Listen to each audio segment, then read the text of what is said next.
안녕하세요, 일렉트로캠입니다. 오늘도 테슬라 이야기를 해볼까 합니다. 특히 오늘은 이 모델 S, 진짜 계속 파도 끝이 없이 나오는 이야기거리.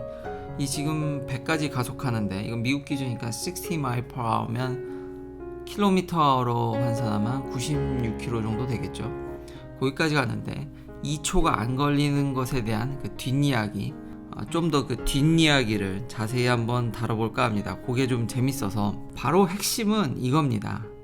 자, 이제 모터 트렌드가 테슬라 플레드를 미리, 그러니까 뭐 그렇다고 해서 막 몇 주 전 이건 아니고요.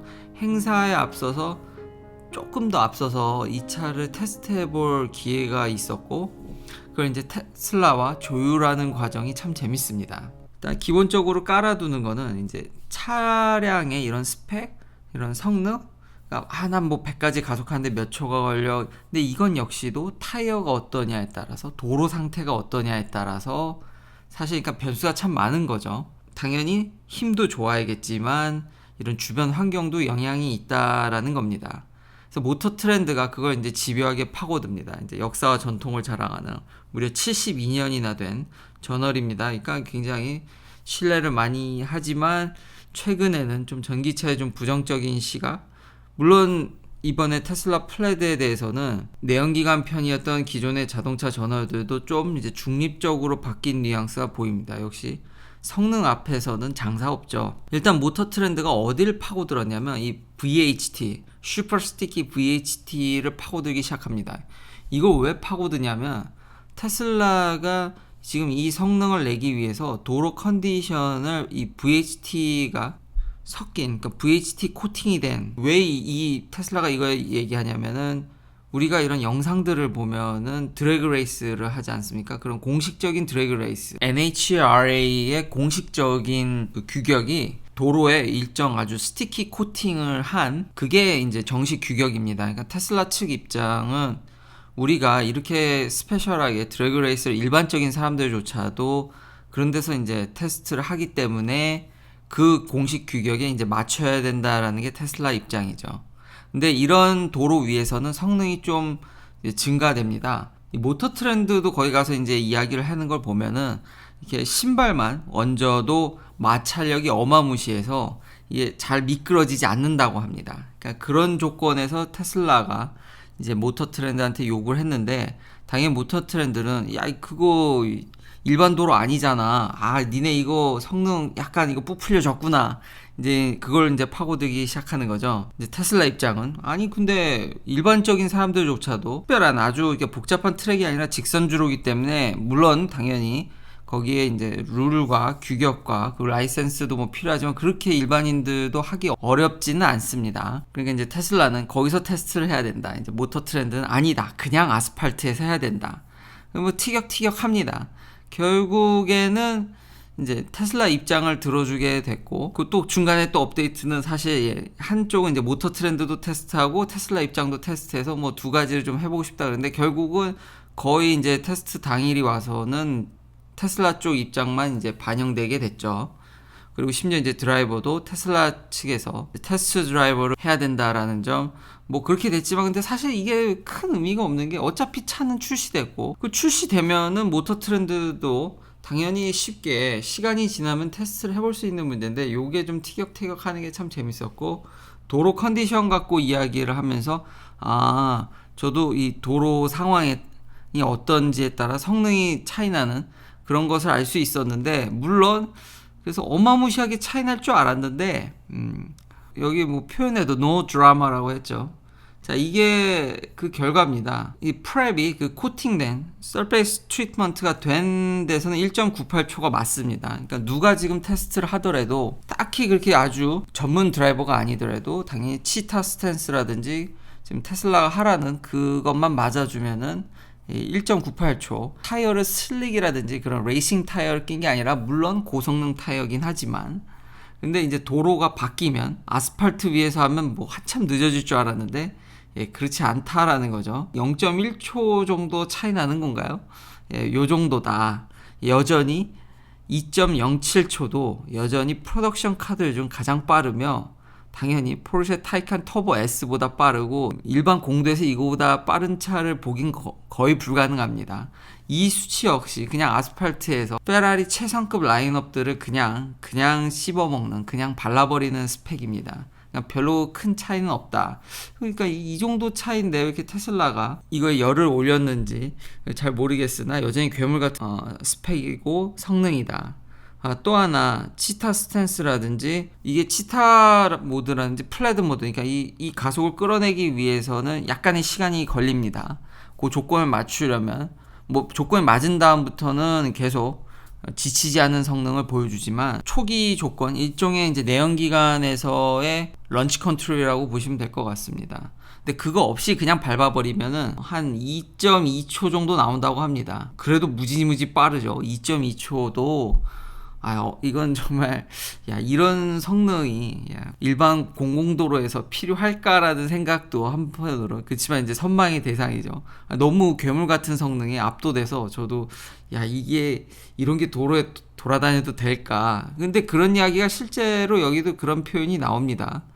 그러니까 NHRA, 그러니까 내셔널 뭐 드래그 레이싱 뭐 어소시에이션이겠죠. 거기서도 9.9초보다 빠르고 이제 쿼터 마일에서 135 마일 per hour보다 빠르면은 이제 롤 케이지라든지 뭐 그런 거를 이제 스타터들한테는 그런 걸 요구를 하던데, 테슬라는 이걸 가뿐히 넘었죠. 물론 테슬라는 앞으로 롤 케이지나 해서 이제 NHRA 리걸 버전을 내놓을 생각은 없다고 합니다. 근데 이 정도 스펙이면 세이프티 기어를 반드시 착용을 해야 되고 필요가 있다라는 거죠. 그 정도로 테슬라 플레드의 성능이 막강하다. 그리고 모터 트렌드가 그 도로 컨디션을 파고들었지만 큰 차이는 안 난다. 그 외에 이 모터 트렌드도 계속 요거 이제 다 이제 리뷰를 한 거죠. 차가 나오자마자. 그 보면은 스티어링 휠을 이제 파고듭니다. 그래도 제가 이 글을 읽고 이제 중립적으로 느꼈던 이유가 뭐냐면, 모터 트렌드에서 이제 꼬집은 게 저속에서, 그러니까 일반적으로 사용하기에는 너무 불편하고 문제가 많다고 그러고, 일론 머스크도 그것에 대해서 컨펌을 했습니다. 좀 더 이제 발전을 해야 된다. 그 펌웨어 업데이트라든지 OTA가 있으니까 계속해서 그냥 발전을 하겠죠. 근데 고속에서는, 그건 모터 트렌드도 인정한 건데, 고속에서는 굉장히 안정감 있고 쓰기 편했다라는 겁니다. 하지만 저속에서는 많이 불편하고 이건 좀 문제가 있지 않냐라는 이제 문제 제기를 했고, 포르쉐 타이칸 대비해서 아주 그렇게 전반적으로 오버롤리 이제 평가를 하면 아주 그렇게 프리시전 하진 않았지만 고속에서의 그런 안정감 이런 걸 고려했을 때 그렇게 나쁜 편은 아니었다 정도로 요약할 수 있습니다. 물론 근데 포르쉐 타이칸 터보 S는 이제 플레드가 어떻게 하든지 간에 성능이 떨어집니다.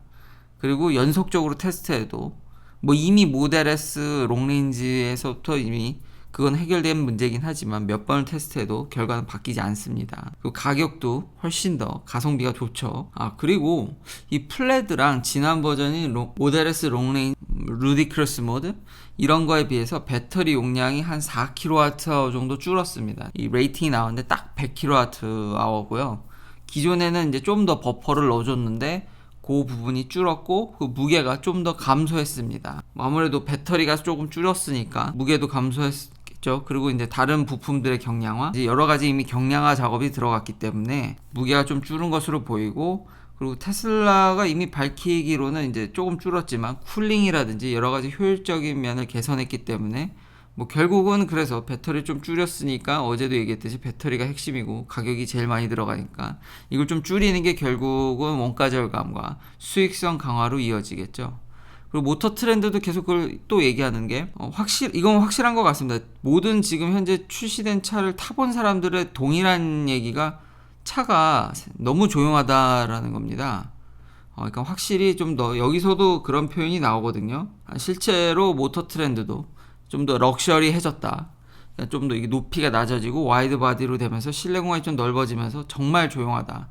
근데 지금 매뉴얼에는 노이즈 캔슬링이 들어있다고는 하는데 지금 출시 당시에는 노이즈 캔슬링이 적용이 안 된 것으로 보입니다. 그러니까 추후 업데이트로 될 것 같긴 한데 사람들이 타보면은 계속해서 이야기하는 게 이 차가 너무 조용한데 이렇게 조용할 수가 있나?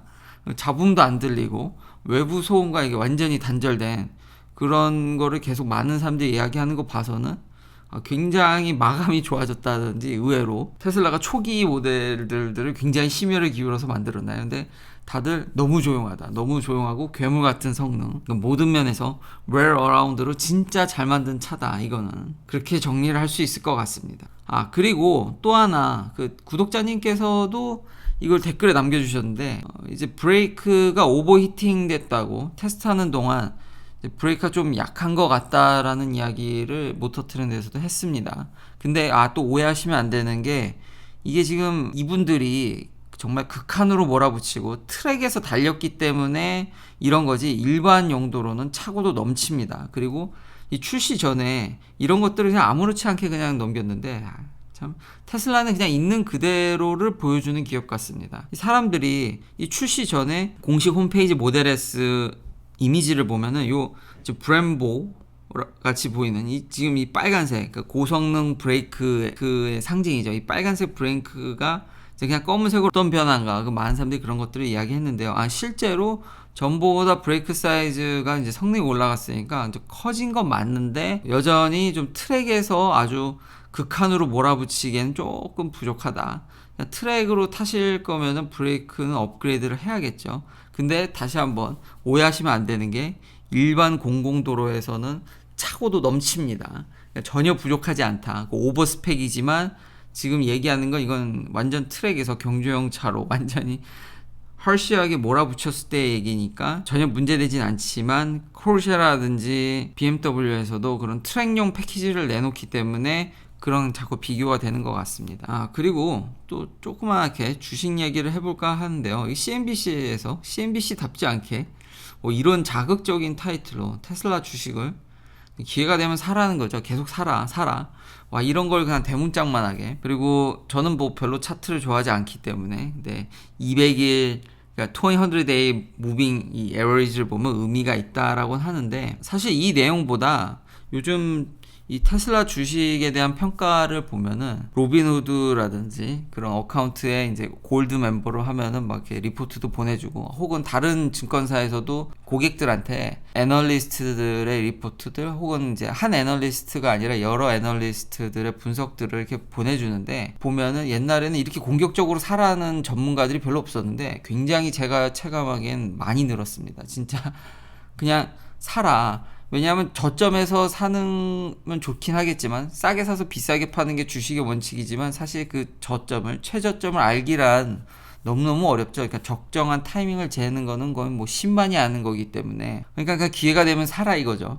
반면에 테슬라 주식을 안 좋게 보는 사람들은 어제 그런 배터리라든지 기존의 그런 내연기관들의 스탠스를 베이스로 이건 절대 사면 안 된다. 앞으로 전기차는 이제 일찍 오지 않는다. 그래서 그 포인트는 꼭 짚고 넘어가고 싶어서 그러니까 제가 지금까지 했던 이야기들은 객관적으로 보이지만 사실 딱 하나의 전제가 무너지면 사실 아무 의미가 없어집니다. 그러니까 전기차의 시대가 빨리 올 거냐 사실 거기에 달려 있거든요. 그러니까 앞으로 친환경이 전기차냐 그게 무너지면은 제가 지금까지 했던 이야기는 아무 그냥 쓸모가 없는 이야기죠. 저는 전기차를 매우 좋아하기 때문에 전기차의 시대가 온다고 믿으면은 대장주는 테슬라고 이거에 현재 경쟁 상대가 없기 때문에 지금 유명 애널리스트들도 굉장히 테슬라로 돌아선 모습이 보이지만 한참 뒤에 올 거야. 그리고 아직 대체제가 더 있고 전기차의 배터리 문제는 이제 비싸니까 그런 문제들이 있으니까 전기차가 안 올 거야 라고 이렇게 이야기를 하신다면 테슬라 주식을 절대로 사시면 안 됩니다. 그래서 이제는 좀 균형 잡힌 모습들이 보여서 이렇게 이야기를 하게 됐습니다. 그러니까 애시당초 솔직하게 이렇게 나왔으면 좀 더 균형적인 시각이 됐을 텐데 별로 전기차 할 생각도 없으면서 왜 그간 그렇게 할 듯 말 듯 좀 사람들의 그런 열기도 알겠지만 그래도 본인들의 철학을 갖고 토요다처럼 꿋꿋이 난 안 할 거야 이렇게 얘기를 해야지 하는 척 해가지고 사람들 속이고 그런 주식시장에도 많은 그런 영향이 있어서 제가 그래서 이제 불신임을 갖게 된 거죠. 애시당초 솔직하게 자신들의 철학을 그렇게 꾸준히 밀어붙여줬으면은 이런 균형 잡힌 시각을 갖기 좀 좋았을 텐데 그래서 이제 경쟁사들 소식을 좀 전하면 혼다는 이 클래리티를 이제 취소한답니다. 이 퓨얼셀 수소차죠. 보면 하이드로젠 카 슬로우 너무 안 팔리죠. 그리고 뭐 인프라도 부족하고 만들어봐야 의미도 없고 너무 비싸죠. 그래서 혼다는 이제 취소하는 반면에 똑같은 날짜에 BMW는 지금 유럽에서 퓨얼셀 카를 시작을 한답니다. 참 이 대비되는 기사들 때문에 이렇게 가져오게 됐습니다. 여전히 그러니까 내연기관들 측에서는 이런 퓨얼셀을 믿는 진영들이 아직 그러니까 견고하다. 그러니까 겉으로는 전기차를 열심히 하는 것 같아도 뒤로는 어느 정도 이런 것들을 BMW도 굉장히 전기차 라인업을 엄청 늘린다고 하지만 여전히 하이드로젠 퓨얼셀을 테스트를 하죠. 물론 한편에서는 소득이 이렇게 수익성이 없어서 취소도 하지만 아직까지는 믿음을 아직 저버리진 않았다. 그래서 이렇게 균형 잡힌 그러니까 전기차 시대가 오지 않는다라면은 제가 지금까지 했던 이야기는 큰 의미가 없는 걸로. 그렇지만 전기차를 믿으신다라면은 현재 테슬라를 견제할 수 있을 만한 회사는 없고 차근차근 진행되고 있기 때문에 앞으로도 이렇게 테슬라가 보여줄 혁신과 변화에 큰 기대를 겁니다. 긴 영상 시청해 주셔서 감사합니다. 내일도 테슬라 관련 이야기들로 찾아뵙겠습니다.